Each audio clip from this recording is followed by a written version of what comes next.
Sejam bem-vindos à mesa temática institucional com o tema A influência da educação no combate à corrupção, uma questão transversal e interdisciplinar para o magistério. Gostaríamos de convidar o magnífico reitor da Universidade Presbiteriana Mackenzie, professor Dr. Benedito Guimarães Aguiar Neto, para realizar a saudação de abertura desta mesa temática. Vamos dar continuidade à nossa semana, 12ª semana de preparação pedagógica. Tivemos hoje uma bela abertura, muito participativa, uma palestra, um debate também muito interessante sobre o compromisso educacional e o processo de ensino-aprendizagem, e esse é o nosso grande objetivo, né? Ou seja, nós discutirmos o processo de ensino-aprendizagem em todos os seus aspectos. E os temas, às vezes, são diretamente correlacionados, outros indiretamente correlacionados, mas todos na preparação e no papel nosso de educador, no sentido de preparar os nossos alunos para o pleno exercício da cidadania. Essa mesa que nós teremos agora, ela está dentro desse contexto. Poderíamos pensar o que tem a ver isso com o processo de ensino-aprendizagem? Tem tudo a ver. E é nesse sentido que nós vamos levar a efeito uma reflexão aqui nesta tarde a respeito da corrupção e o papel da educação dentro desse contexto. E nós queremos, então, dar as boas-vindas a todos, mas, em particular, ao coronel professor Ernesto de Jesus Herrera, que é membro do Conselho de Curadores do Conselho Deliberativo do Instituto Presbiteriano Mackenzie. Seja muito bem-vindo, que prontamente aceitou o nosso convite para estar conosco aqui nesta tarde. A professora doutora Maria Garcia, que é livre-docente da PUC. Professora, já ouvi falar muito na senhora, viu? Seja muito bem-vinda, é um grande prazer recebê-la aqui também. E, por fim, o professor Dr. Antônio Hernani Pedroso Calhau, que é o idealizador da mesa, o propositor desta mesa, professor da nossa Faculdade de Direito. Sejam todos muito bem-vindos e desejamos bom proveito nessa mesa de assunto tão oportuno, tão atual, né, poderíamos dizer, e que nos remete a muitas reflexões. E é o que nós esperamos hoje aqui nesta tarde. Então, sejam muito bem-vindos e muito obrigado. E agora, para dirigir os trabalhos desta tarde, convidamos o coronel Ernesto de Jesus Herrera, membro do Conselho de Curadores e Deliberativo do Instituto Presbiteriano Mackenzie.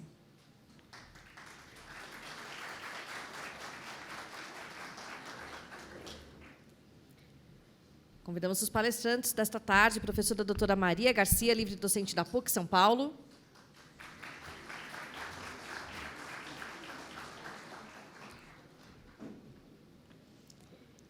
E o professor doutor Antônio Hernani Pedroso Calhau, professor da Faculdade de Direito da Universidade Presbiteriana Mackenzie.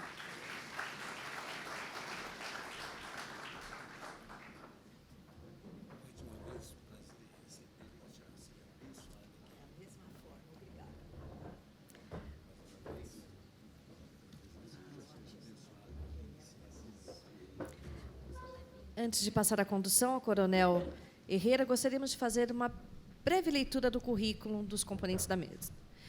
O coronel Ernesto de Jesus Herrera é membro do Conselho de Curadores e do Conselho Deliberativo, da Comissão de Finanças e Conselho Fiscal do Instituto Presbiteriano Mackenzie. Presbítero da Igreja Presbiteriana Unida de São Paulo, bacharel em Direito, pós-graduado em Direito Administrativo pela Universidade Presbiteriana Mackenzie. Coronel da Reserva da Polícia Militar do Estado de São Paulo, foi superintendente da Caixa Beneficente da Polícia Militar e presidente do Conselho de Administração da Cruz Azul de São Paulo. Atualmente, é diretor financeiro da Cooperativa de Economia e Crédito Mútuo dos Policiais Militares de São Paulo. Professor Dr. Antônio Hernani Pedroso Calhau é pós-doutorado na Universidade de Coimbra, doutor em Direito pela Pontifícia Universidade Católica de São Paulo e mestre em Direito Político e Econômico pela Universidade Presbiteriana Mackenzie. Graduou-se em Economia e Direito pela Universidade Federal de Mato Grosso. É advogado, professor assistente da Faculdade de Direito da Universidade Presbiteriana Mackenzie, professor convidado do Programa de Pós-Graduação da Escola de Direito de São Paulo, do curso de Gestão Pública Judiciária e do curso de Gestão Pública Judiciária. Exerceu até 2010 o cargo de professor associado 1 da Universidade Federal de Mato Grosso. Na área jurídica, desenvolve atividades ligadas ao direito constitucional e administrativo, com ênfase na teoria das organizações e gestão. Atuou no Poder Judiciário como analista, atuando como assessor e secretário-geral da presidência do TRT de São Paulo, onde se aposentou. É membro da Academia Paulista de Letras Jurídicas e membro também da Academia Mackenzista de Letras. Professora doutora Maria Garcia é professora associada livre-docente da PUC São Paulo, professora de Direito Constitucional, coordenadora do Programa de Direito Constitucional da pós-graduação da PUC São Paulo, professora de Biodireito Bioética do Centro Universitário Assunção Unify, membro da COB, Comissão de Bioética, do HCF-MUSP e membro do Instituto dos Advogados de São Paulo. E é também procuradora do Estado de São Paulo e ex-assistente jurídico da reitoria USP. Coronel Ernesto, por favor. Estou aqui não para mediar, mas para aprender mais proximamente de ambos. É um grande privilégio que a gente tem, saudando, então, os nossos palestrantes, a doutora Maria Garcia, o professor doutor Antônio Hernandes, então, e nós, assim, queremos iniciar, sem muitas delongas, o nosso trabalho agora à tarde. E eu apenas, a título de introdução e contextualizar, a grande pergunta que me veio é assim: será que esse assunto da questão da influência da educação no combate à corrupção é um assunto de abordagem atual, de abordagem urgente ou de abordagem até, por que não dizer, emergente? Quando a gente fala de emergência, a gente fala, se a gente não agir, existe um risco de falência. Será que a nossa democracia não está correndo esse risco? Face aos efeitos danosos, nocivos da corrupção? E eu creio que talvez o assunto já foi atual. Até trago aqui, a gente não poderia deixar, nesse momento de semana pedagógica, numa instituição com a nossa identidade confessional, assim, um pensamento que norteou um dos maiores pedagogos, um teólogo, um reformador social da sua época, João Amos Comênios, quando ele no seu livro Didática Magna, todos os professores já devem ter ouvido falar, e aqueles que tiveram o privilégio de ler aprenderam muito, mas ele coloca muito claramente este pensamento. Um dos primeiros ensinamentos que a Sagrada Escritura nos dá é este: sob o sol não há nenhum outro caminho mais eficaz para corrigir as corrupções humanas que a reta educação da juventude. Estamos falando do século XVI, século XVII, primeira metade do século XVII. João Amos Comênios falava: debaixo do sol ainda não inventaram um caminho mais eficaz para corrigir os males da corrupção, senão pela educação da juventude. Nessa perspectiva que eu gostaria que passar a palavra aos nossos palestrantes, para que a gente possa aproveitar e desfrutar deste momento. Professora.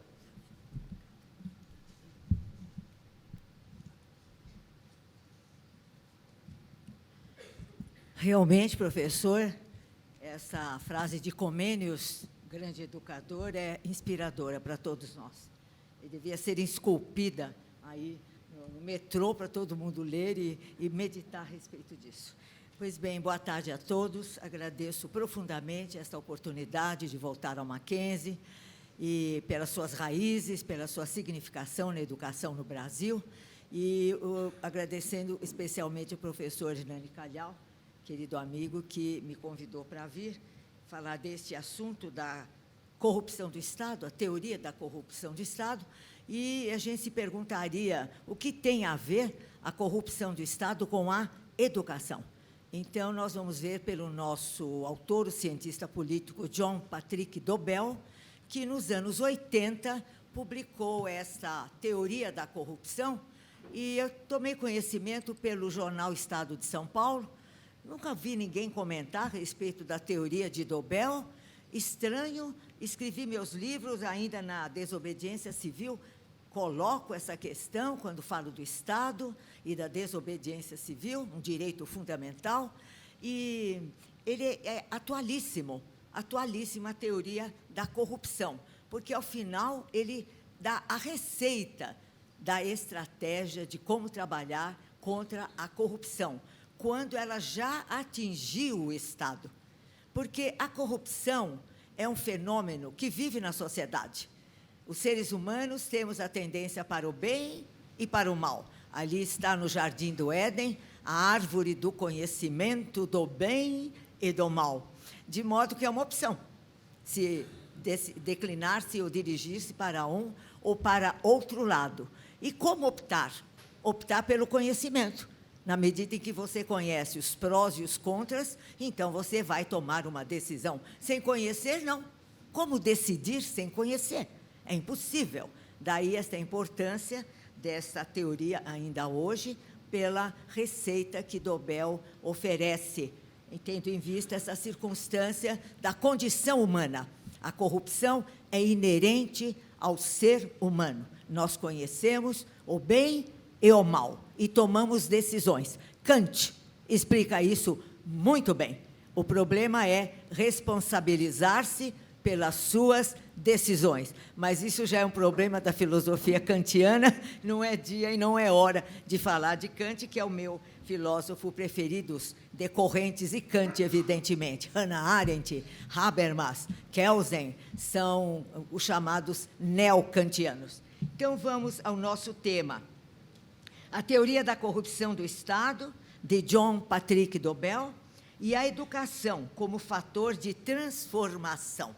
Com efeito, a educação tem este dom, esta virtude de formar pessoas e, por vezes, transformar pessoas. Então, é realmente uma questão extraordinária da nossa vida, dos nossos tempos. Bom, eu começo sempre com o jornal, eu trabalho muito com jornal. O que diz o jornal de hoje? Assim, en passant. O Estado de São Paulo, a Folha tem aquela manchete terrível, lá do decreto contra os impostos, mas vamos ao Estadão. Aqui, João Carlos de Souza Meireles, que é secretário aqui do Estado de São Paulo. Só o título: melhor governo com menos corrupção. Com transparência e ética, transformaremos esse mar de lama num jardim florido. Acho um pouco exagerado, mas, enfim, é uma transformação.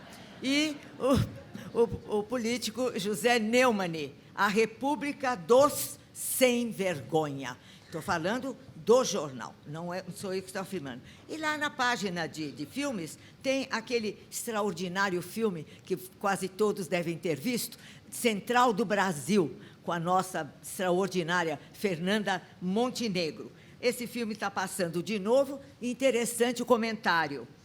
Passados quase 20 anos, a obra-prima de Walter Salles nunca foi mais atual. O tema é a construção da ética num país miserável.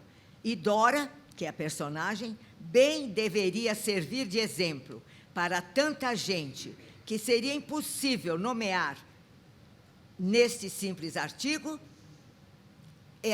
Esse filme servirá certamente. Então, veja que está no comentário do jornal, está no cinema, a questão da ética. Nos anos que eu tenho, que são muitos também, não preciso revelar, porque não vem ao caso, isso não é definitivo, o importante é estar viva, viver. Obrigada. Obrigada. Deixa eu contar uma pequena nota de rodapé. Eu dou palestras no Hospital do Coração, no HCOR, todo segundo semestre de anos. Vejam na internet, vocês vão gostar. Sábados de manhã, falando sobre saúde, sobre doença, juristas e médicos. A primeira vez que lá estive, há uns 6, 7 anos, O doutor Jimenez, que é o coordenador, eu dei a minha palestra, ao meu lado o professor William Saad, que faleceu o ano passado, um grande professor e médico. Não sei do que eu falei, não me lembro. Ele, sim, falou sobre medicina e mitologia. Eu escutava aquela palestra extraordinária. Eu não sei sobre o que eu falei, esqueci. Mas, na hora do café, o doutor Jimenez me disse: Maria, você daria outra palestra no último dia? Talvez alguém fosse faltar. E eu disse: pois não, com prazer. Qual é o tema? Velhice. Eu disse: algo pessoal? Rimos muito até hoje. E desde então, meus queridos, devo ter dado mais de 10 palestras em vários lugares, e este semestre também, em outubro, já estou lá no HCOR, sobre envelhecer. Uma coisa é velhice, é um fato consumado. Outra coisa é envelhecer, que é um processo no qual todos estamos inseridos. Se me entendem. Primeiramente, então, vamos trabalhar as palavras. Eu gosto muito de trabalhar as palavras. Do que nós vamos falar? Nós vamos falar de ética, vamos falar de corrupção. Interessante que a palavra ética, que vem do grego etiké, ela significa correção, correto, correta. Não é outra coisa, não é santidade, não. Etiqué quer dizer correto ou correta. Nós sabemos que a reta é a menor distância entre dois pontos. E não, então, não tergiverse, não enrole, vá direto ao ponto. Isso é que é ética. Mas hoje ela é um tema da filosofia, e a ética é a ciência da moral. Moral é o conjunto de costumes, das mores, latim mores, dos costumes que determinados grupos apresentam. Então, os bandidos têm a sua moral, os traficantes têm a sua moral, o seu modo de se conduzir, os seus costumes. Portanto, a moral pode ser negativa ou positiva, mas a ética já é uma ciência da conduta moral. E o que faz a ética? Ela estabelece princípios, vetores de comportamento social que as sociedades consideram os melhores, os ideais. E aí nós temos a ética ocidental, a ética oriental, com seus costumes adotados pela sociedade como uma atitude ideal, como um comportamento que todos devem ter. Portanto, ética, ciência da moral. Princípios básicos, vetores do nosso comportamento. É o que diz Miguel Reale. E as culturas variam conforme a cultura. E o que é cultura? Eu tenho um autor, Jacques Sustelli, um livro extraordinário. Ele diz que cultura é o conjunto de comportamentos, técnicas, crenças, ritos, instituições. Por exemplo, o Mackenzie é uma instituição. O Estado é uma instituição. Instituições que caracterizam o ser humano e as sociedades humanas. Então, nós temos no planeta uma grande diversidade de culturas, desse conjunto de atitudes, costumes e tudo mais. Bom, vistas essa preliminar do que é ética, do que é cultura, vamos passar à nossa própria cultura e trabalhar um pouquinho a palavra corrupção. Segundo o dicionário Aurélio, corrupção significa decomposição, putrefação, perversão. Está lá no dicionário Aurélio. E vem do latim corruptio, que quer dizer coisa estragada. Eu, quando estudante, ainda peguei o latim. Infelizmente, não se ensinava mais o grego. Vocês não aprenderam mais o latim, e é lamentável. Porque quando você vai interpretar a norma, para os que estudam direito, para a turma do direito aqui, quando você vai interpretar a norma jurídica, as palavras, a origem das palavras é muito importante. Coisas da educação brasileira vão tirando. Quando o grego e o latim compõem a língua portuguesa. A língua portuguesa formou-se do grego e do latim. com os acréscimos que os costumes trazem. E foi lamentável. Mas um brocardo latino, eu quero lembrar, uso muito. Corruptio optimi, péssima. Corruptio optimi, péssima. Corrupção, putrefacto, estragado. Optimi, na sociedade romana, quem eram os optimi? Os poderosos, os visíveis, os grandes, eram os optimi. Então, a corrupção dos grandes, dos poderosos, dos visíveis, não é ruim ou má, é péssima, que é o supletivo de ruim ou mal. Corruptio optimi, péssima. Daí a preocupação de todos hoje pelo que está acontecendo em nossa sociedade, como a gente vê no próprio jornal. Até eu lembrei que, na área empresarial, uma lei de 2013, a lei anticorrupção, agora determina que as empresas tenham programas de compliance e tenham comissões de compliance para a questão da transparência das empresas e do relacionamento das empresas com a administração pública. A Lei 12.846, de 2013. Ou seja, na área empresarial, estão preocupados com a corrupção, como que as empresas lidam com o Estado e vice-versa. Quanto ao Estado, então, entramos agora na teoria de Dobel, que chama-se, na verdade, foi publicada dessa maneira: como e por que um Estado se corrompe. Como e por que um Estado se corrompe. Aqui, para Estado, eu costumo usar o conceito de Dalmo Dallari, que, para mim, é um dos mais completos que existem. Estado é a ordem jurídica soberana, cuja finalidade é o bem comum de um povo situado num determinado território. Os outros conceitos são muito bons, mas não incluem a finalidade do Estado. Então, para que existe o Estado? Para o bem comum. E o Dalmo Dallari foi buscar o conceito de bem comum no Papa João XXIII, numa das encíclicas. E o que diz o Papa sobre o bem comum? Está lá no livro do Dallari. Bem comum é o conjunto das condições sociais que consintam e desenvolvam a personalidade humana. Então, para isso existe o Estado, para que a personalidade humana, a sua parte física, a sua parte espiritual se desenvolva. E vamos ver que isso só vai se desenvolver mediante a educação, o acesso ao conhecimento. Visto isso, vamos comentar a teoria de Dobel.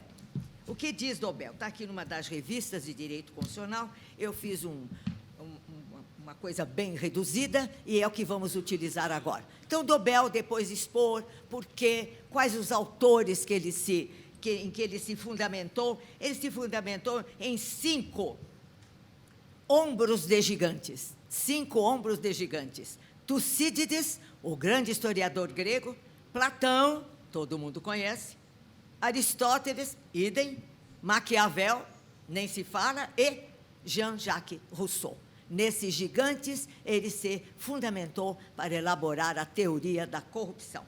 Mas o que ele diz? A teoria compreende as seguintes proposições. O que é proposição? É um juízo de valor que alguém faz a respeito de alguma coisa. Primeira proposição: certos padrões de lealdade moral e virtude cívica são necessários para manter uma ordem política justa, equitativa e estável. Certos padrões o quê? De conduta moral e de virtude cívica, os deveres para com o seu país. A privatização, ou seja, a particularização das preocupações morais e a decorrente ruptura da lealdade e da virtude cívicas são atributos cardeais de um Estado corrupto. O que são os atributos cardeais em um Estado corrupto? A particularização dos interesses interesses, perdão. Há um grande filósofo inglês que eu gosto muito, Charles Taylor, se não me engano, aí está vivo, num livro dele sobre as doenças da modernidade, ele diz que a modernidade nos trouxe a geração da me generation, a geração do eu, em primeiro lugar. Observem em sua volta. Preocupações morais e da virtude cívica. Então, isso são pontos cardeais de um Estado corrupto. Segunda, a grande desigualdade de riqueza, status e poder, a grande desigualdade de riqueza, status e poder gera a corrupção do Estado. Os membros das classes mais altas sacrificam sua lealdade civil básica para ganhar posições ou para manter posições, e a desigualdade estabelecida solapa a lealdade e o bem-estar substantivo em geral. Entenda-se, estende-se a toda a sociedade. Então, nós vemos uma grande desigualdade nesses 3 objetivos básicos do ser humano: riqueza, status e poder. A gente procura um ou outro, se possível os 3, riqueza, status e poder. Nada mal, depende do modo pelo qual você procura. Isso é muito fácil. Terceira, essa mudança da qualidade moral do cidadão, combinada com a desigualdade, gera facções. As facções são grupos, centros de pessoas que defendem os seus próprios interesses e desenvolvem uma tentativa sempre sistemática de corromper as agências públicas e a lei. As facções em que é fracionada a comunidade destroem as lealdades. São centros objetivos de poder, criam leis próprias para seus membros e para a sua proteção. Passa a ser uma coisa racional trabalhar sistematicamente para corromper o governo, a fim de manter a base de poder da própria facção. Vocês já estão identificando facções na sociedade brasileira. Os traficantes é a primeira facção. Eles usurpam o poder, colocam pessoas próprias no poder para trabalhar em prol deles. E depois vem as empresas corruptas, que estão aqui misturadas com o governo. E depois vem facções políticas. Portanto, facções são centros de poder que trabalham para o seu próprio interesse, usurpam os cargos de poder e, assim, procuram corromper o governo. Essa é a terceira proposição. Ser membro de uma facção e praticar o facciosismo muda o caráter moral das pessoas, solapa a sua lealdade à comunidade e estimula o próprio interesse ou uma lealdade ilimitada às próprias facções. A pessoa é leal à própria facção, ao seu grupo de interesse, sem ter o menor interesse ou preocupação pela comunidade. Quarta proposição, o conflito de facções. Bom, elas brigam entre si, porque não é fácil, né, conquistar riqueza, poder e status, todos querem. Então, há uma briga entre as próprias facções. O conflito de facções e a contínua desigualdade estendem a corrupção a toda a cidadania. A violência torna-se cada vez mais o substrato dominante de todas as relações. Leiam o jornal de amanhã. Você vai encontrar violência em tudo. Nos bairros da periferia, no centro da cidade. Hoje, o número de roubo de cargas de caminhões aumentando cada vez mais. Então, a violência está em toda parte. Hoje, o menino se aproxima de você, pede sua bolsa, você dá. Ele dá um tiro na sua cabeça. Para quê? Isso aconteceu no Rio de Janeiro há algum tempo, né? Pediu a bolsa de uma senhora, ela deu a bolsa, deu um tiro na cara dela. Por que essa violência? Para quê? Você está levando a bolsa. Já é uma violência. Já é uma violência eu levar uma propriedade de uma outra pessoa. Então, a violência torna-se A violência torna-se cada vez mais o substrato dominante em todas as relações. E o discurso político fica reduzido a uma racionalização transparente. Que será que ele quer dizer que o discurso político fica reduzido a uma racionalização transparente?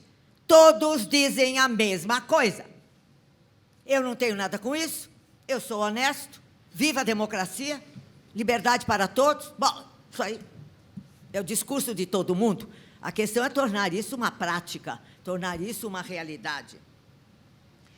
Num ciclo irrequieto de tentativas abortadas de restauração e reforma, rumo à alienação, à violência e à anarquia institucional, cada vez maiores. Eu nunca vi, nos meus anos de estudo de direito constitucional, tamanho conflito entre os poderes estatais.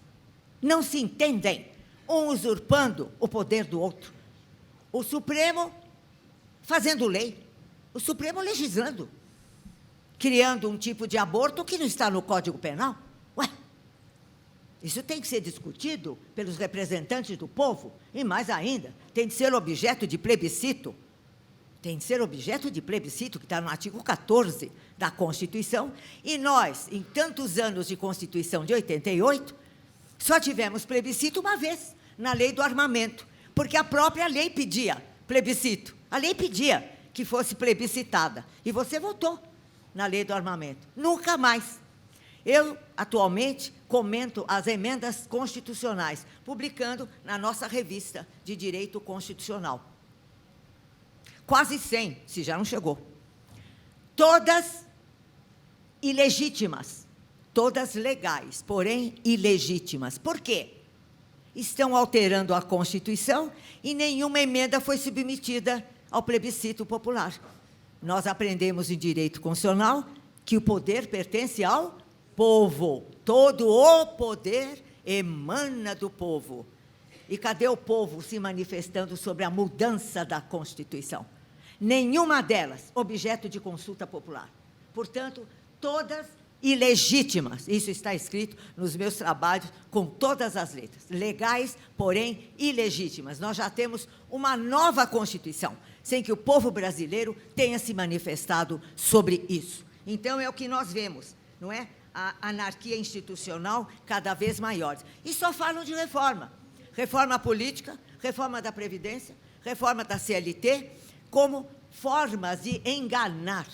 Como formas de enganar. Porque você fica preocupado com as reformas e não vê tudo o que está acontecendo à solapa no nosso Congresso Nacional. E, por fim, o que fazer? Então, ele apresenta 4 proposições, esses juízos que ele faz a respeito da corrupção, da sociedade e do Estado, e aí ele vai apresentar a receita. O que fazer?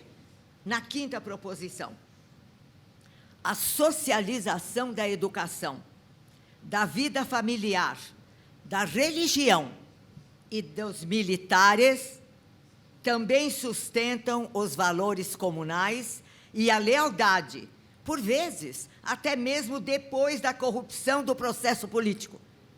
A corrupção final do Estado envolve o fracasso dos cidadãos em apoiar voluntariamente essas estruturas primárias. Então, o que Dobel chama de estruturas primárias? Ou seja, qualquer sociedade tem essas estruturas. Educação, família, religião, militares.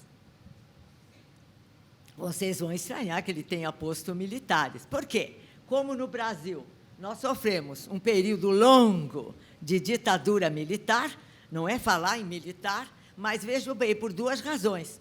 Primeira delas, a classe militar existe desde que surgiu o Estado.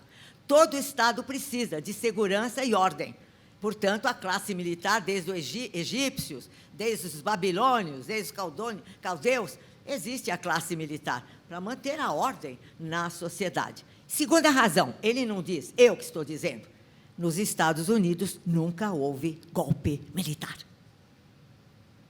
Portanto, ele fala dos militares como uma das estruturas primárias que precisam ser prestigiadas, mesmo porque a Constituição de 88 no artigo 142, diz assim: as Forças Armadas, constituídas pela Marinha, pelo Exército e pela Aeronáutica, são instituições nacionais permanentes e regulares, organizadas com base na hierarquia e na disciplina, sob a autoridade suprema do Presidente da República, e destinam-se à defesa da pátria, à garantia dos poderes constitucionais e, por iniciativa de qualquer destes, da lei e da ordem.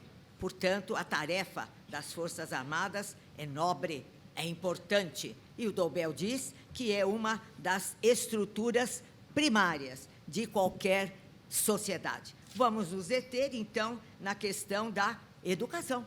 Ele apresenta quais são a socialização da educação. O que é isso, então? A educação a todos os lares, a todos os lugares, a socialização da educação. O artigo 205 da Constituição diz que a educação é direito de todos, dever do Estado e da família, com a colaboração da sociedade. O que nós vemos no Brasil? Esse dever do Estado está sendo cumprido? Não. A iniciativa particular teve de tomar a dianteira da educação, porque o Estado brasileiro não cumpre esse dever. A educação não está chegando a todos os lares, e muito menos uma educação de qualidade. É impressionante a Constituição ter de falar de uma educação de qualidade. Só podia ser de qualidade, senão não é educação. Pois bem, o Estado brasileiro não cumpre a sua parte, então a iniciativa privada, como o Mackenzie, entrou, claro, por delegação, por autorização constitucional na área da educação. É uma falha do Estado brasileiro. Temos, portanto, de socializar a educação de qualidade em todos os lares, na periferia.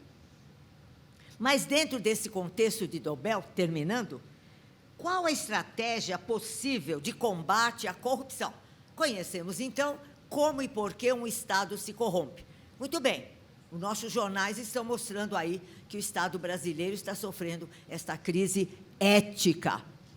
O que fazer? Qual a estratégia? Duas possibilidades.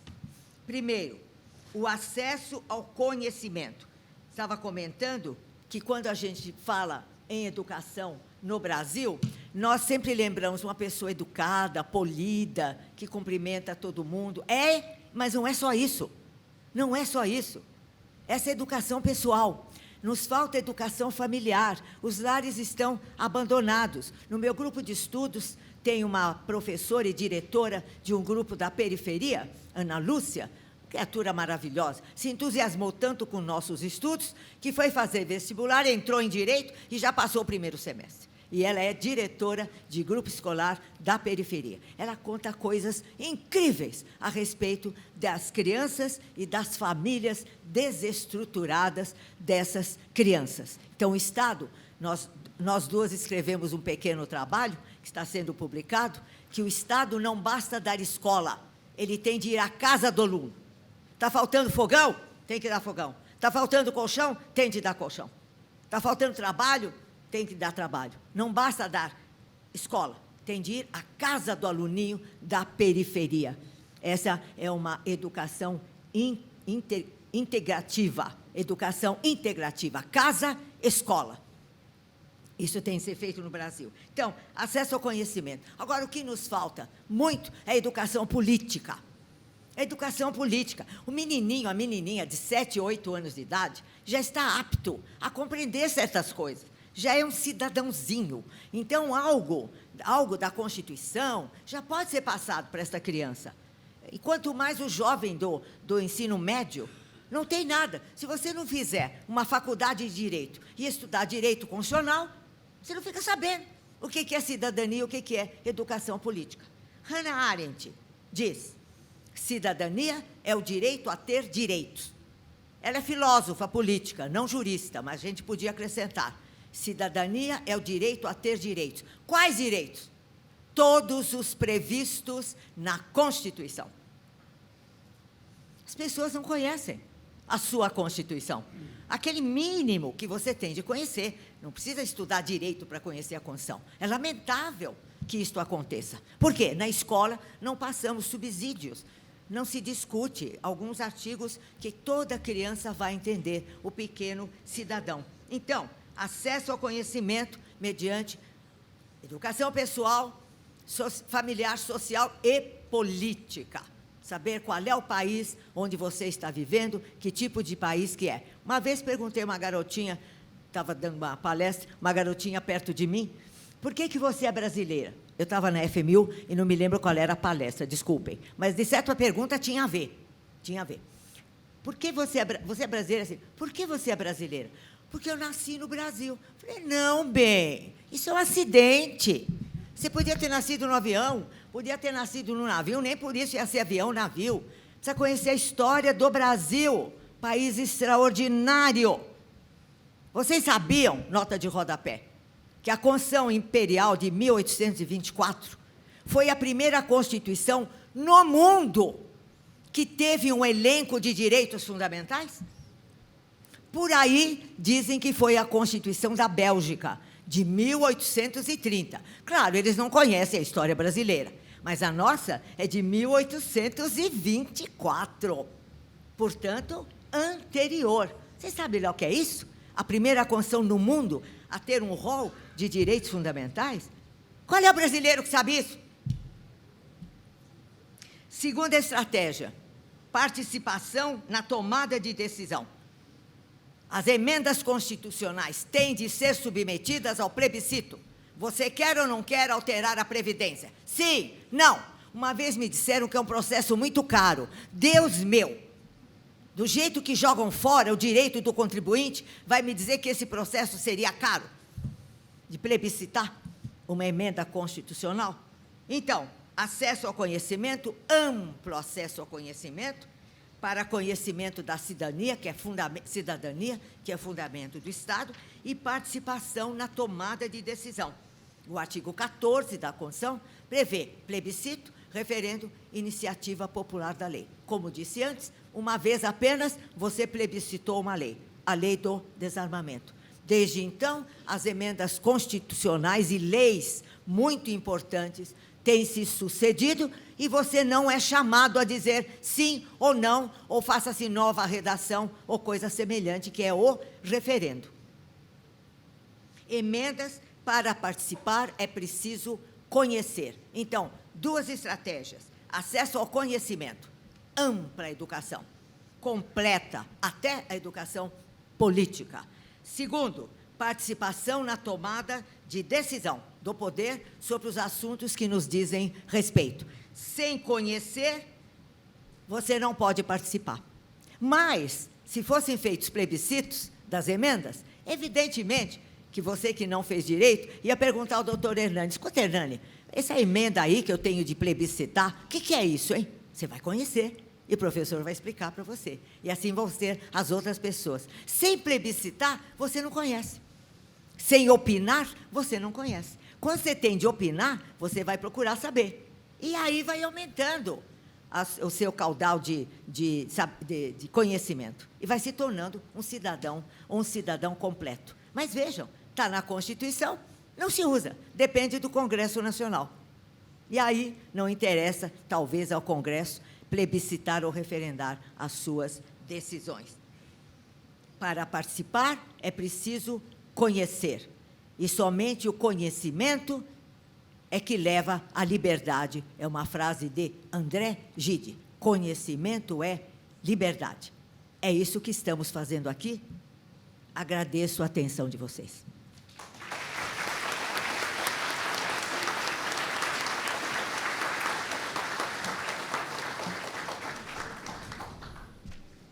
Antes de passar a palavra ao professor Dr. Antônio Hernani Calhau, gostaria de observar que todos os participantes têm o direito de já encaminharem as suas perguntas da palestra que já acabamos de ouvir. Eu fiz aqui inúmeras anotações quando a gente vê a questão dessas proposições dentro da teoria da corrupção do Estado, né? Quando a gente fala essa questão do padrões de lealdade moral e virtude cívica, né? A questão das desigualdades entre riqueza, poder e status, né? A mudança na qualidade moral de vida do cidadão, a questão das facções, de conflito de facções, e, particularmente, né, quando falar para um militar, que um militar é imprescindível, né? Mas, realmente, quando a gente vê lá a Declaração dos Direitos do Homem e do Cidadão, lá, Revolução Francesa, o inciso 13 fala claramente isso, né? Que a sociedade necessita de uma força pública, não fala de militares, mas fala de um enforcement, de uma força pública para quê? Para a garantia dos direitos do cidadão. Essa garantia também como uma estrutura primária, né? Sempre que a gente trabalha, a gente sempre trabalhou na Polícia Militar, a gente fala dos níveis de controle social. Geralmente, o primeiro nível que o pessoal está acostumado é só com a polícia, né? E a gente vê que passaram outros níveis para trás, né? Onde está o nível da família, acerca da família, acerca da escola, acerca da lei, porque a polícia vai agir basicamente quando a lei foi quebrada. Mas a lei foi quebrada talvez porque a educação ou a escolarização não tenha cumprido o seu objetivo, quando a família não tenha cumprido o seu objetivo. Mas eu anotei várias questões aqui, sem dúvida, mas dentro dessa questão, né? 2 caminhos, 2 estratégias, conhecimento e participação. Então, todos estão aí com a oportunidade de fazerem as suas perguntas, e agora tenho a oportunidade de passar a palavra ao nosso professor, Dr. Calhau. Eu vou até evitar de colocar o PowerPoint para otimizarmos esse tempo, a fim de que os senhores tenham também um tempo para interagir conosco, né? Há pouco tempo, eu fui tomado por uma grande insatisfação, né? Eu não conseguia compreender como que nós vivíamos uma democracia onde bem comum não aparecia. Tinha qualquer coisa na ordem do dia, menos bem comum. E eu, aquilo foi fiz uma palestra em Lisboa, a professora Renata, que está aqui, estava lá, sobre democracia e direitos humanos, e eu já coloquei de cara: não vivemos uma democracia. Porque uma democracia, ela não pode existir sem valores comuns, sem valores que promovam. Afinal, o poder é do povo ou é contra o povo? E eu sempre observando, o poder está sistematicamente agindo, e algo que me deixava extremamente satisfeito. Voltei agora para a Universidade de Coimbra, e o tema apareceu nos colóquios todos, sob uma face que, para mim, estava sepultada e morta no passado. Estou fazendo este parêntese apenas para complementar todas as palavras que a professora Maria Garcia disse, e para que possamos compreender esta natureza facciosa de facções dentro desse sistema de corrupção. Qual foi a minha grande questão? O que me apresentaram que eu demorei um tempo para deglutir? Vivemos hoje um novo populismo.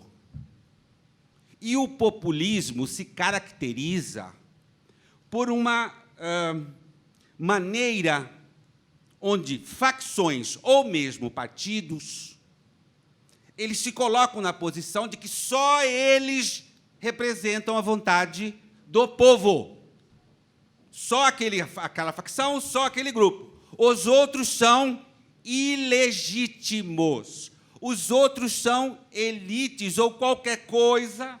E veja, isto não é uma questão só de esquerda, é também uma questão de direita. porque temos populismo na extrema-direita e temos populismo na extrema-esquerda. Na extrema-direita está a França, os Estados Unidos com o senhor Trump. E aí nós vamos, Marine Le Pen. O que é isto? Exacerbação do espírito nacionalista, tendência à xenofobia, repulsa. Veja, este é um lado, mas eu tenho um populismo de extrema-esquerda, que agora se coloca numa espécie de retomada da visão de Gramsci acerca da hegemonia do povo.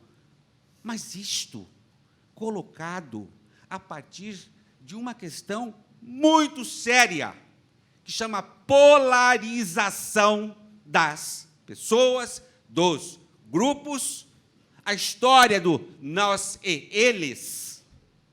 Isto é extremamente grave, porque toda a questão da violência passa a ser aceita, acatada de forma bastante natural. Afinal, quem não está comigo, adversário é para ser eliminado. Não existe, é inimigo. Não existe adversário. O que existe são inimigos. Bom, este dado é um dado que está sendo estudado na Europa agora, com grande preocupação, acerca do futuro da democracia.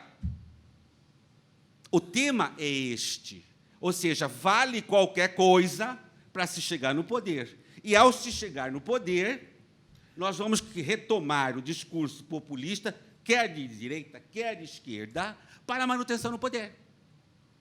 Ótimo. Aqui encerra a minha fala sobre o contexto que eu gostaria que todos começássemos a refletir. Eu tenho certeza que nós, professores, que estamos aqui sentados, devemos estar cheios de dúvidas. O que é democracia? Será que isto... se é para escolher... Aí eu vou votar, eu não quero este não serve. Aí fala assim, vota no menos ruim. Como se isto fosse uma questão para você entregar na mão do menos ruim. Oh, meu Deus!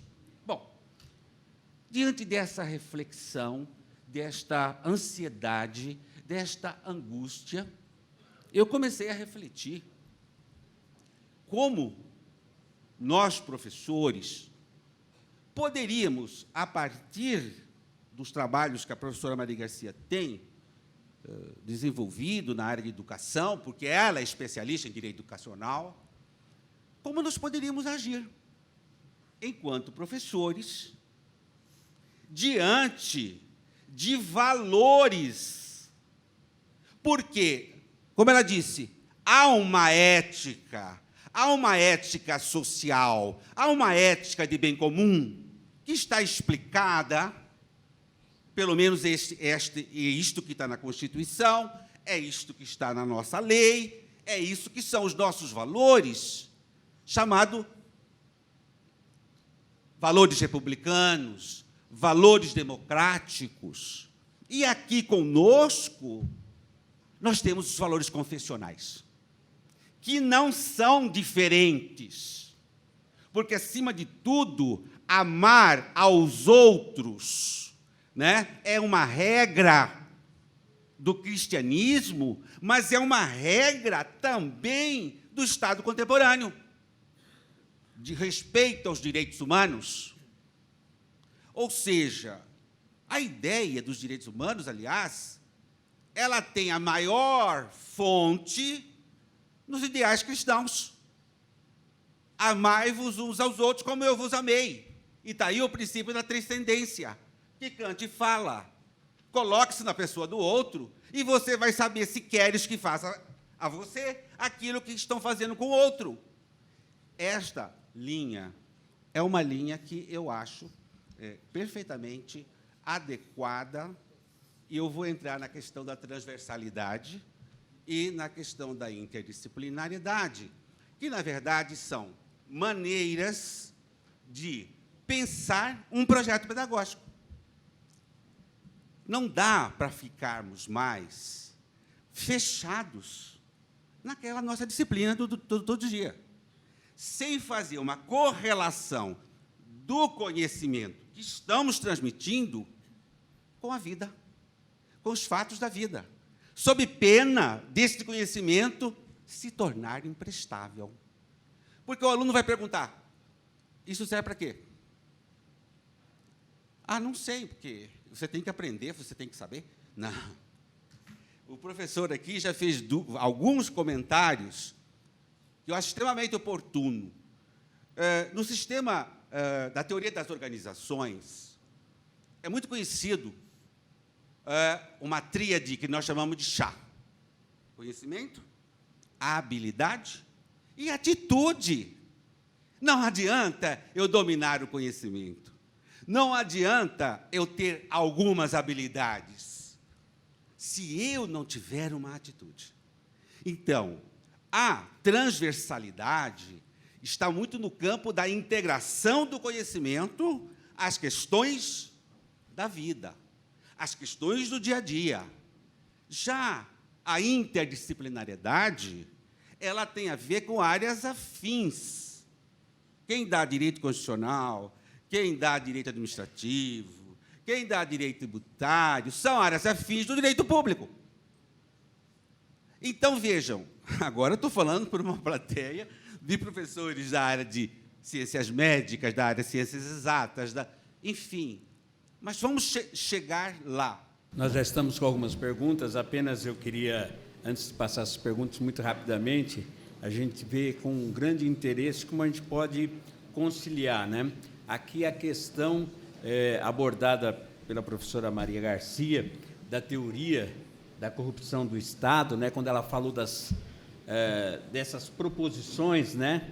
Falou muito sobre lealdade moral e virtude cívica, né? E depois também a questão da educação como manutenção dessa virtude leal, dessa virtude e da lealdade cívica, né? Valores, e o professor Calhau que nos traz agora realmente a colocação bem prática, bem concreta, com exemplos bastante pontuais de como a gente pode atuar, né? Então, duas ações. Uma ação aqui falando de conhecimento e participação. Aqui, transversalidade e interdisciplinaridade. Então, ou seja, como é que não há outro jeito, né? Honestidade se aprende sendo honesto, né? Fazendo as coisas honestamente. Né? Então, nós temos algumas perguntas, eu acho que nesse sentido, eu queria também apenas, eu já tinha aberto aqui e trazer o nosso próprio estatuto da universidade, né? O professor já disse da missão, mas o estatuto fala claramente, né? Que esse exercício crítico da cidadania que a universidade deve promover, ela tem a ver com formar cidadãos responsáveis, né?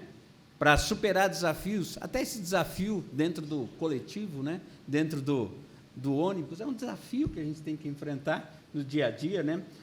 Formar profissionais que tenham um diálogo crítico, né? Ensinar criticamente os alunos e orientar a uma participação social. Isso faz parte do nosso estatuto como quê? Como proposições do nosso ensino. Muito bem, algumas perguntas e eu vou fazendo e, de alguma maneira, já vou dirigindo. Com a devida vênia, qual a correlação entre a macrocorrupção institucional e a microcorrupção no âmbito educacional?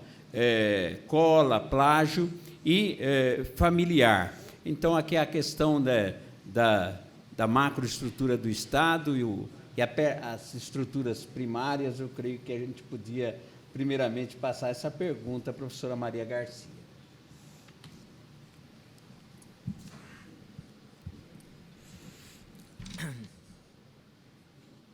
Não precisa pedir vênia. Pode perguntar. A correlação entre a macrocorrupção institucional e a micro e a família. Trata-se do mesmo fenômeno. é que ele sofre níveis, ele sofre etapas. Então, a criança nasce isenta. A criança é a coisa mais maravilhosa que tem, porque ela toda é autêntica. Dependendo do grupo familiar ou não familiar que esteja em redor dela, ela já, diz a psicanálise, Freud, aos 5 anos, eu acho muito cedo, mas, diz o Eric Berne, aos 7 anos de idade, é uma pessoinha, só recebeu influências, ela não pode se defender, porque ela não tem conhecimento para se defender. E aí começa a construção da personalidade.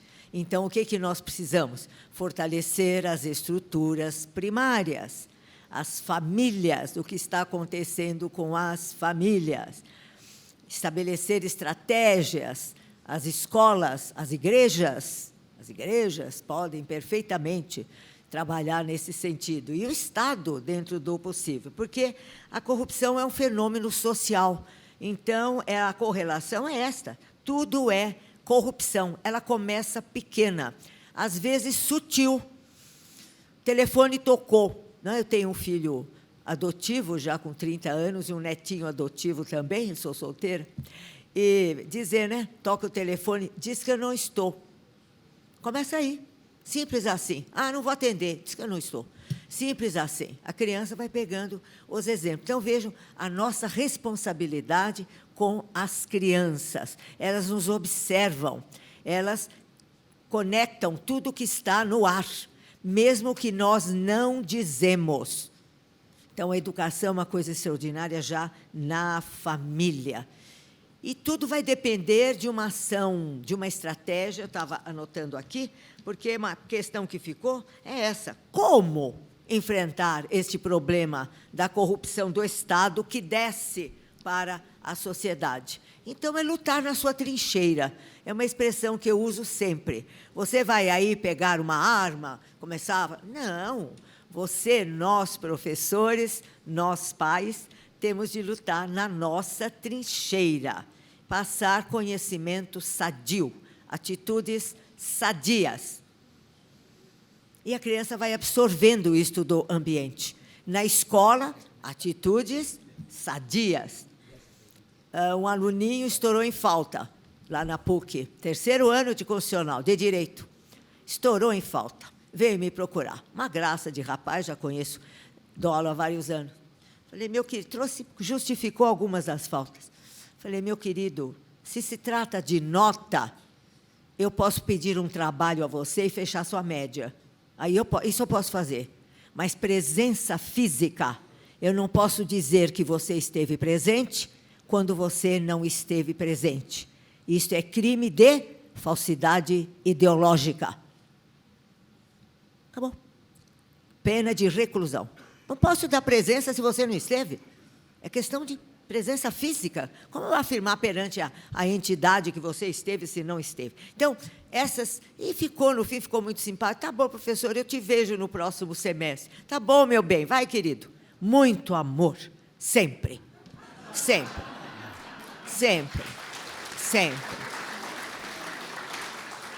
O amor. O amor é uma palavra desgastada em nossos dias, mas existe o amor-amizade.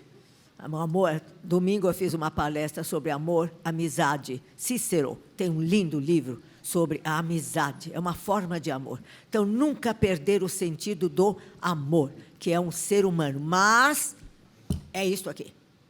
Então, ele deve ter se entendido com seus pais, sabe-se lá como, né, para justificar. Então, corrupção, tanto a institucional como a pessoal, a familiar, é uma coisa só. É um ferrugem que toma conta de uma sociedade. E quando a corrupção chegou ao Estado, então, realmente, a coisa está muito preocupante, porque ela existe na sociedade em vários tons, mas, quando chega ao Estado, é a crise que nós estamos passando. Então, lutarmos na nossa trincheira. Não podemos sair por aí fazendo justiça pelas próprias mãos. E dando, principalmente, isso que o professor Hernani repetiu tantas vezes, atitude.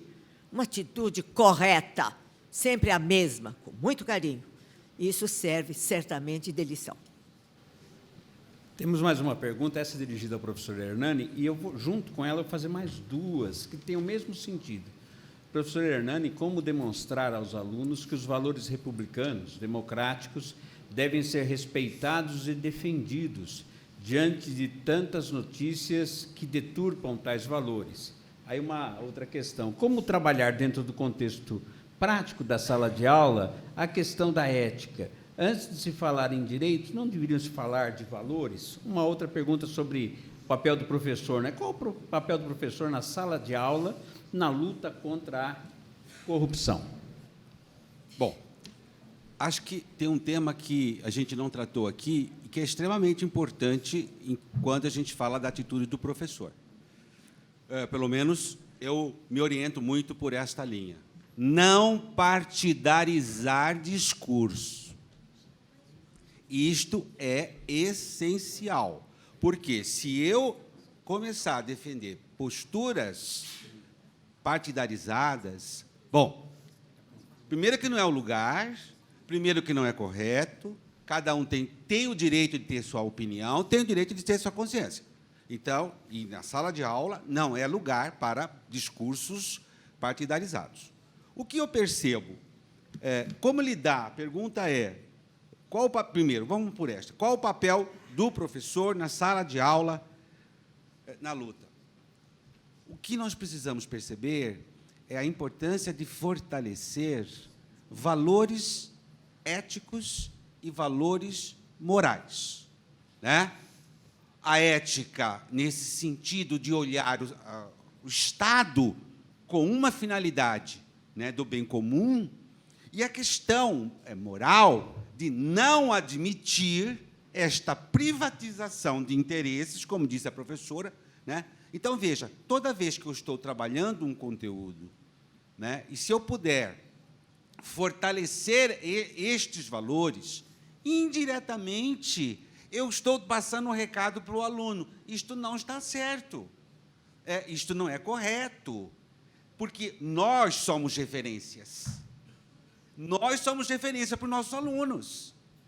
E nós, como adultos hoje, tivemos professores que foram referências nas nossas vidas. E nós sabemos a importância deles na nossa formação.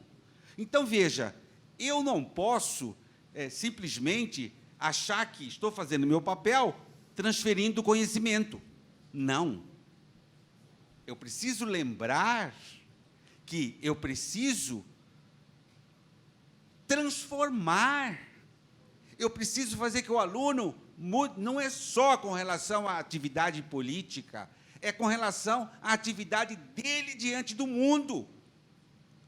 Como é que eu posso falar de responsabilidade social? Como é que eu posso falar de sociedade? Vamos começar pelo básico do básico. Se nós não tivermos valores comuns. Agora, eu dou direito constitucional, e não é fácil. Porque eu abro a Constituição, falo, está escrito assim, assim, professor, mas não é assim que acontece. Chega uma hora que eu falo assim, espera aí, você quer passar no concurso? Quero. Então, vamos estudar isto. Porque não vai perguntar, essa bandalheira não vai ser perguntada na prova do concurso. Porque tem horas que, se você for também discutir o que parece que não acaba esse assunto, você não dá aula. Então, eu digo assim, tem hora que começa a aula assim, falando, olha, gente, hoje o tema é, digamos, repartição de competências. Já vou avisando logo que isto é o que está na Constituição. A vida do Estado está totalmente diferente do que está aqui. Hoje nós não vamos entrar nesse tema do Estado, tá? Dessa coisa do governo atual, né? Vamos aqui, senão eu não dou aula. Então, veja, eu preciso, mas o aluno percebe, quando você tem uma atitude coerente com aquilo que ele espera de nós. Porque mesmo aquele que não concorda aparentemente, porque está pensando que, né, tudo é revolução, tudo é isso, tudo aquilo, com o passar... Eu tenho 40 anos, estou comemorando 40 anos de sala de aula, só em universidade. A quantidade de alunos que escrevem, dizendo, professor, você mudou minha vida. Professor, papapá. Por quê? porque não dá para tergiversar. É essa a questão. Agora, se eu sou educador, porque se eu acho que eu estou aqui porque eu quero só ser professor, aí é outra história. Juiz, estou vendo, acho que o desembargador Lurival aqui. Padre ou pastor e professor não se inventa, nasce. Isso é outra verdade que não dá para escamotear. Então, veja, como lidar? Óbvio que depende muito da atitude que eu tomo. Então, nas pequenas coisas, nas pequenas notas de rodapé, que a gente passa, muitas vezes, uma grande mensagem. Como trabalhar dentro do contexto prático da sala de aula a questão da ética?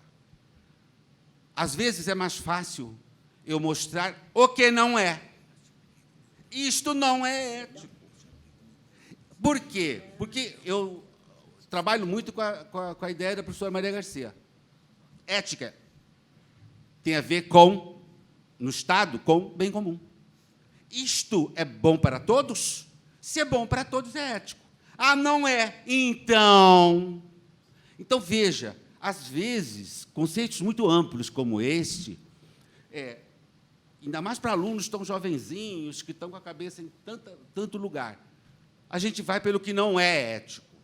Né? Isto não pode ser, porque o que quer aprofundar, a gente pode até dar... antes de falar em direitos, não deveríamos, com toda certeza, outro dia eu estava no Chile, fui no hospital, porque eu passei mal, estava escrito lá, né? Defenda os seus direitos e não esqueça dos seus deveres. Fica muito fácil. Claro que todo direito tem a contraprestação, né? Óbvio. Mas a gente não está acostumado com isso. Vou responder a última e vou agradecer. Tem mais, professor? Tem mais uma pergunta do professor Arão Sapiro, dirigida ao senhor. Sim. Para mim, a corrupção é resultado de uma concepção estúpida. O exemplo da Odebrecht, durante 15 anos, prosperou na corrupção e agora acabou. Se fosse ética, teria a mesma prosperidade, só que em 30 anos, e teria uma permanência sustentável. Né? Uhum. O centro do poder deve ser o município, com a supervisão da sociedade. Chega de estatismo central. Esses dois conceitos devem ser promovidos pela escola, igreja e associações. Olha, eu discordo. Eu concordo integralmente com esta... porque eu sempre percebi que o núcleo do Estado é o município onde nós vivemos. É nele que nós vivemos.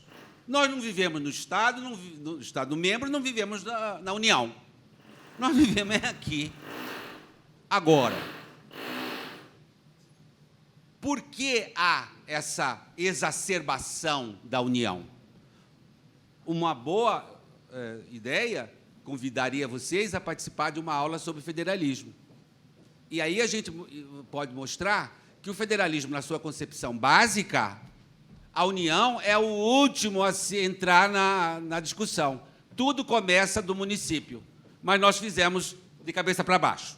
Tudo começa lá e aqui... Então, podemos sim, eu estou de pleno acordo, porque nós vivemos no município. Muito bem, temos mais uma pergunta, eu vou endereçá-la à professora Maria Garcia, e é uma questão que a senhora já abordou, mas eu creio que a plateia está querendo ouvi-la um pouquinho mais sobre isso. A postura da instituição também não deveria ser um pouco mais dura com os atos de corrupção por parte dos alunos?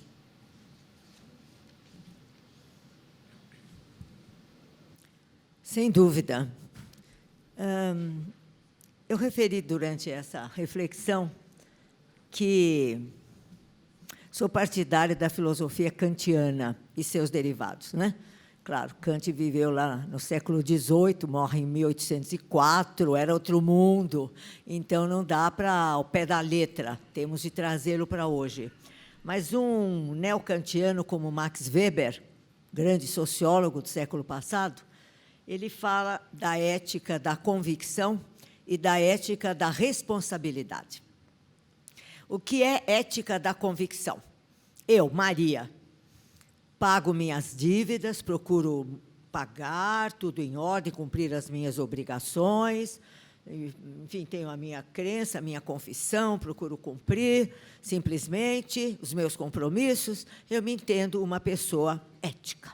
É a ética da convicção. Pessoa que cumpre os seus deveres, ou vai até além dos seus deveres, enfim, numa vida cristã, como foi dito aqui, é a ética da convicção. Você tem convicção, eu sou uma pessoa ética.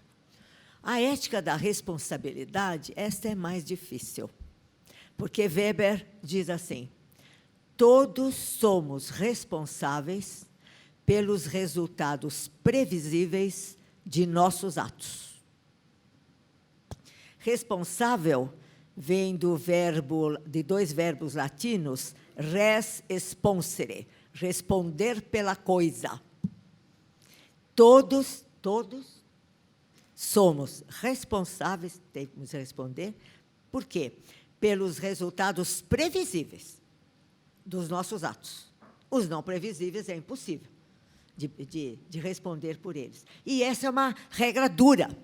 Essa é uma regra dura. Então, sim, a instituição ela tem de maneira harmônica, de maneira sensível, não que se torne um ambiente severo, opressor. Não.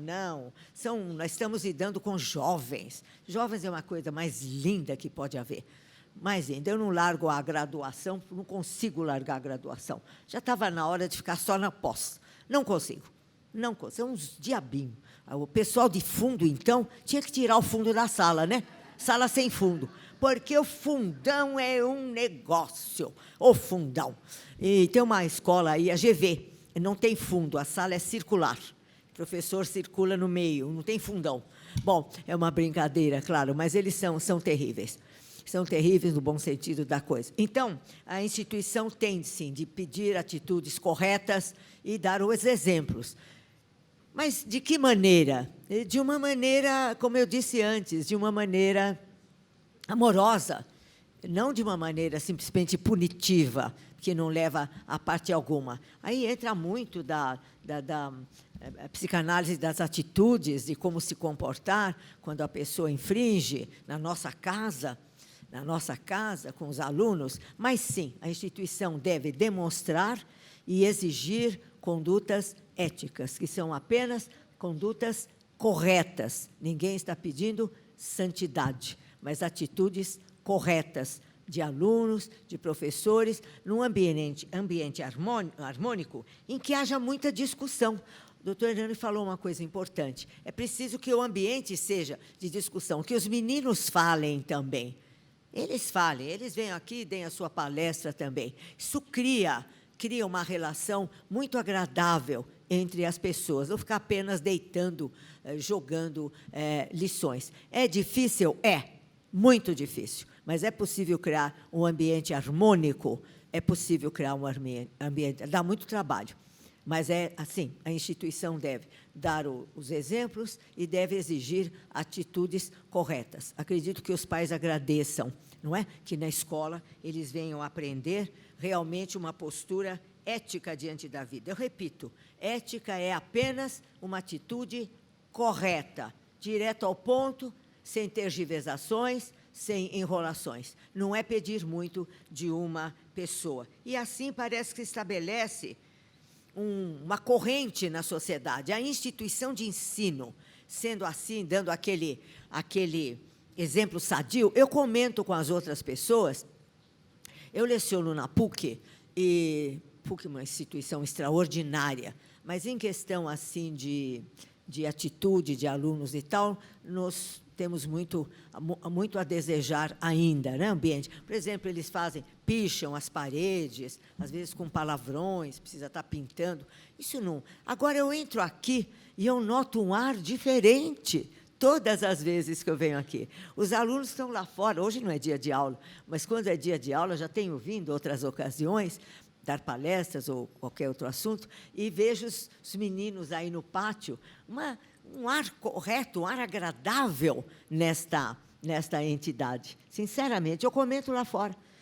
Como é que o Mackenzie consegue ter esse ar diferente no pátio dos meninos, quando eu não vejo isso? Vejo isso, sim, no Unify, que é confessional também, onde também eu dou aulas lá na Vila Meliana, no Centro Assunção, Centro Educador Assunção, que é confessional católico também. E lá também um ambiente agradável, sadio, brincadeiras, mas de uma maneira... Já a PUC politizou-se demasiadamente, né? Os senhores conhecem o problema da PUC, que a ideologia política tomou conta, mas os últimos reitores estão conseguindo modificar esse ambiente. Está bem modificado, mas era um ambiente que causava um certo espanto, a atitude dos alunos, pichações, palavras pesadas em sala de aula.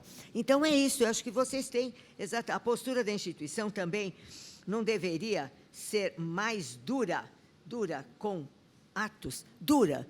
Veja bem, a palavra, você que usou essa palavra, não, dura não, de atitude, de postura, de exemplo, isso sim, preocupar-se com isso e que o assunto seja constantemente tratado, não fique no esquecimento. Não fique no esquecimento. Mesmo em sala de aula, né, comentar, às vezes, a gente trazer o jornal para a sala de aula, eu acho uma atitude muito boa, trazer a sociedade para dentro da sala de aula. E, a partir daí, com atitudes corretas e tudo mais, dar a aula de direito ou de matemática ou de administração. Não é fácil, reconheço, mas temos de começar a trabalhar nesse sentido, porque... A crise que nós temos é uma crise não apenas econômica, mas é uma crise ética, política e econômica.